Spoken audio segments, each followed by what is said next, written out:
Hi. I'll be explaining a Chinese action movie called Iron Protector today. Beware of spoilers. Wu-Lin, a master of martial arts, is the successor of the Iron Feet, an ancient Chinese clan. For the first time in a long time, he has traveled to a large metropolis. A kid's ice cream gets dropped when a group of gangsters in pursuit suddenly collide with them. Wu-Lin seeks for the men to assist him and finds them in an alleyway. They've located the person they were looking for, and they are preparing to murder him. Wu-Lin delays them for a while using the justification of obtaining the ice cream money back. But he doesn't back down when they start acting violently. He shows off his impressive kung fu talents by taking on a dozen criminals by himself. He is the only person left standing when the battle is over. Jioshan is a successful businessman whose life he spared. He offers Wu-Lin money, but Wu-Lin declines. After that, he returns to the kid and gives him another ice cream cone. All of a sudden, he is surrounded by numerous cars. The leader of the opposing gang emerges, embracing Wu-Lin, indicating their close friendship. Jiang Li is a master of kung fu and the proprietor of a security company. Jiang Li and Wu-Lin once served the same master as his followers. Before Jiang Li traveled to the city to improve his life, they were friends and trained together. Over the years, he has amassed wealth and notoriety, but along the way, he has lost sight of the teachings of his master. We learn from their conversation that Jiang Li did not depart the village alone. He made a terrible error during a drill, and the master expelled him. The master thought he was unworthy of learning a revered skill like kung fu. Wu-Lin displays the master's ashes in the present, making it clear that he passed away. Jiang Li sobs inconsolably while still feeling love for his instructor. They visit Jiang Li's training facility the following day. Wu-Lin is ordered to take off his shoes during the security check since they are made of metal. Jiang Li permits him to enter without taking them off since he is aware of their significance. Jiang Li is where the billionaire Jioshan went to find a bodyguard for his daughter. Jiang Li demonstrates the might of his troops to him, but Jioshan expresses interest in employing Wu-Lin. Since one of the master's precepts said that the protector will do whatever is necessary to defend the employer, Wu-Lin agrees to carry out the request. Wu-Lin meets Jiospoiled Shan's daughter Fei-Fei the following morning. As a frightened Fei-Fei assumes he is an intruder, their first encounter does not go as planned. She gives him money to leave her alone after learning that he has become her new bodyguard. Wu-Lin, however, is committed to his values, thus a small sum of money won't influence his choice. Fei-Fei threatens him with a fake gun as a final resort, but Wu-Lin makes no response. The two drive to the mall later that day.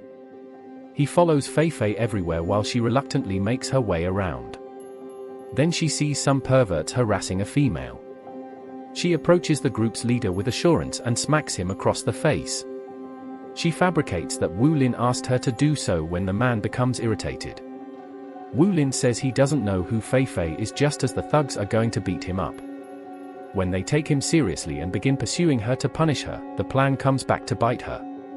Wu-Lin chuckles as they make her sprint around the shopping center. He finally chooses to assist her, though, and demands an apology from the bullies. Wu-Lin has dreams at night when his father throws him down a cliff.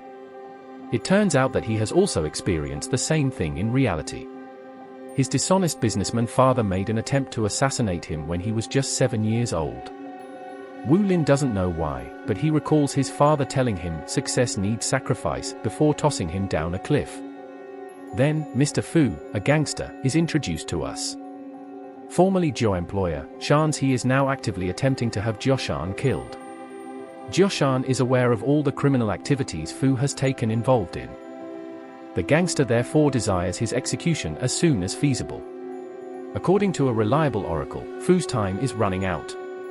The man has worked with Fu for many years, but because of the ridiculous presumption, he shoots him dead. The following day, Wu-Lin and Fei-Fei eat at a posh restaurant. Wu-Lin stands by Fei-Fei and keeps an eye on everyone else. Asserting that the waitress is attempting to hurt Fei-Fei, he suddenly holds her down. Fei-Fei rushes to the bathroom in a fit of rage, but Wu-Lin storms in and drags her outside. They had another argument as they are returning home. Assuming Wu-Lin is harassing Fei-Fei, a group of men come to her help.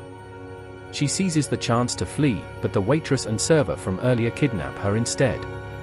Wu instincts Lin's were correct, but he doesn't have time to rejoice. He jumps off an overbridge and runs after the automobile, climbing on top of it. But he quickly lets off and drops to the ground. The second time, he chooses to face it rather than jump on it. He manages to escape with Fei Fei after stopping it and battling the masked abductor. Fei Fei questions him about how he knew the waiter and waitress were one of the kidnappers when they get home. Wu-Lin responds that he has developed his body language awareness. While a person may lie, their movements reveal their level of anxiety, excitement, or rage. Fei Fei also admits that she grew up with a number of bodyguards.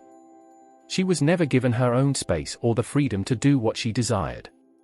She consequently began to despise bodyguards in general. She concludes by saying Wu-Lin is not as awful as the others. Fei Fei sobs over her late mother's memory as she looks at her family photo before going to night. The gangster Fu sends his right-hand man to Jiang Li from somewhere else.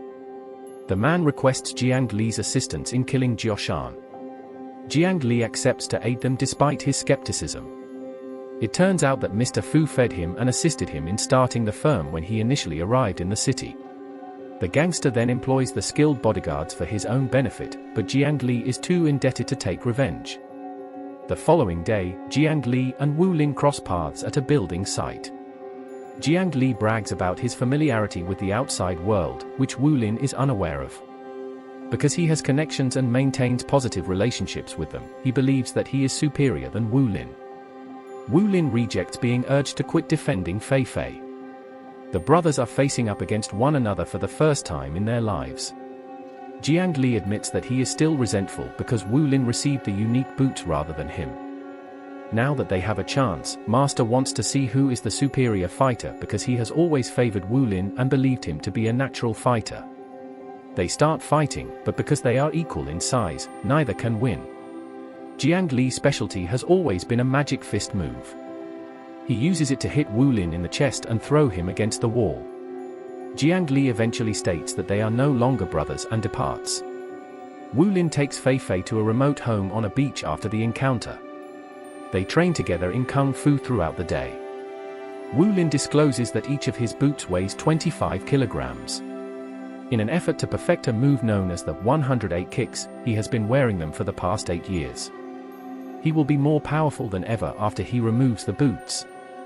Then, one day, Jiang Li's followers learn where Wu-Lin and Fei Fei are. Jiang Li is aware that Wu-Lin's of competence is well beyond that of his students. He hands them a sizable shackle that they can use to their advantage in the fight. When Wu-Lin is least expecting it, they strike at night. Wu-Lin is engaged in battling the attackers when the pair flees into the woods. Two of the criminals seize the chance and abduct Fei Fei, bringing her to a warehouse. Wu-Lin pursues them but unintentionally steps in a trap.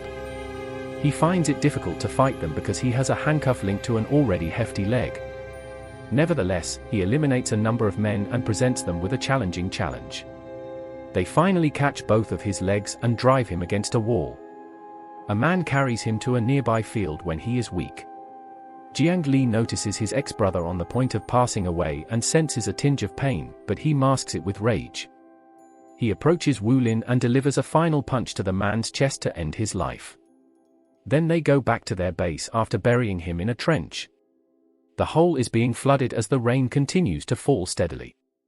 Wu-Lin abruptly emerges from it, demonstrating that he is still alive. The punch didn't hurt him too badly because he was born with a heart on the right side of his chest. Wu-Lin returns home with a new sense of purpose and takes off the metal boots. He develops the 108 kicks technique as a result. After that, he changes into a suit and goes to Jiang Li's training facility. He is attacked by the hundreds of his trainees who are manning the security. But Wu-Lin is suddenly invincible after removing 50 kilograms of weight from his feet. He just uses his hands to defend himself, and with his incredible footwork, he knocks several of them out. He is ultimately the sole person left in the ring. He confidently walks into the room with Mr. Fu, Jiang Li, Fei Fei, and Jioshan after the incident. When Fu asks if he is not afraid of dying, Wu-Lin responds that success necessitates giving something up. Because he had spoken the same thing to his son before killing him, Fu is surprised. Several years ago, Jioshan and Fu collaborated on a project. But once, Fu forced Jioshan to be apprehended by the police, which led to the passing of his wife. Jioshan had been seeking retaliation against Fu ever since. Fu adored his kid Wu-Lin until he saw Wu-Lin chase an animal away by simply staring at it one day. His son would be the death of him and his career, according to Fu's trusted fate teller. He attempted to kill Wu-Lin for this reason, despite the fact that he was only a young child. Fu chuckles at his misfortune, believing that the destiny teller was correct the entire time. This time, Jiang Li intervenes to stop him from firing at Wu-Lin. He's sick of being used as a pawn in Fu's wrongdoing. He asserts that he wants to compete against Wu-Lin so that he can demonstrate the potency of his 128 kicks. Jiang Li gains the upper hand in this conflict because to the strength-enlarging gloves he is donning. As the fight goes on, Wu-Lin gradually gains the upper hand. Fu, however, kills Jiang Li just as he is about to be vanquished. He commands Wu-Lin to continue the Iron Feet clan's history with his final breath. Only Wu-Lin and Fu are still alive as of right now. Fu seeks to make up for Wu Deathlins in front of him. But his effort falls short.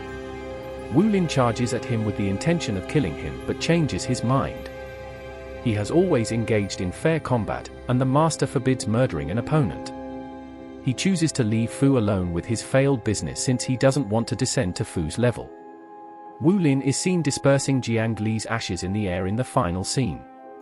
Subscribe for more videos like this, turn on the notification, and leave a like to help the channel out. Thanks for watching.